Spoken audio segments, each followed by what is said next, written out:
الحمدللہ وحدہ والصلاة والسلام علی من لا نبی بعد اما بعد۔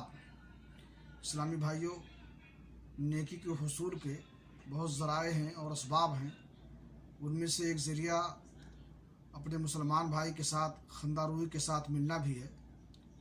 صحیح مسلم شریف کی حدیث ہے، اللہ کے نبی جناب محمد رسول اللہ صلی اللہ علیہ وسلم نے فرمایا، لا تحقرن من المعروف شیئا ولو ان تلقى اخاك بوجه طلیق، کہ کوئی بھی نیکی تم حقیر اور معمولی نہ سمجھو، اگرچہ تمہارا اپنے مسلمان بھائی کے ساتھ خندہ روئی کے ساتھ ملنا ہی کیوں نہ ہو۔ یعنی مسلمان بھائی سے مسکرا کر ملنا یہ بھی نیکی ہے، کیونکہ یہ حسن اخلاق کی دلیل ہے اور اس سے باہمی محبت اور الفت پیدا ہوتی ہے جو مطلوب اور محبوب ہے۔ اللہ رب العالمین سے دعا ہے کہ اللہ تعالیٰ ہمیں توفیق بخشے کہ ہم اپنے دلوں سے کینہ اور بغض و عداوت نکال کر کے ہر شخص سے خندہ روئی کے ساتھ ملیں۔ تقبل یا رب العالمین، وصلی اللہ علی نبینا محمد وعلی آلہ وسلم۔